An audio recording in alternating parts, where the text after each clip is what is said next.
When thinking of superhero movies, Logan is very much in a category of its own. I hesitate to even call this a superhero movie, because it doesn't invoke the same feelings that most superhero movies do. Where most superhero movies are very fantastical, imaginative, and make you feel as though you're entering a whole other world when watching them, Logan is entrenched with gritty realism, where the world that's depicted in it is not one that has hope at the forefront, but rather one that is cynical, much like the world that we all live in.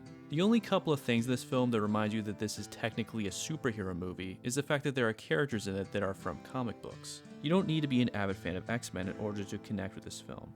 In fact, this film prides itself on the audience not knowing anything going in, as there's nothing you need to know going into it, because everything you need to know is explained as the film goes on. Hugh Jackman has always been great as his character, but this was the pinnacle of his performance as his character. And no spoilers, but the way this film leaves his character in the end is very satisfying. Overall, Logan is one of my favorites of all time, and it's one that I would instantly recommend to someone who claims that all superhero movies are just mindless action, where nothing bad ever happens. Because this film is unabashedly gritty, dark, and unforgiving. This film is also filled to the brim with raw emotion that unfortunately you just don't see in most superhero movies.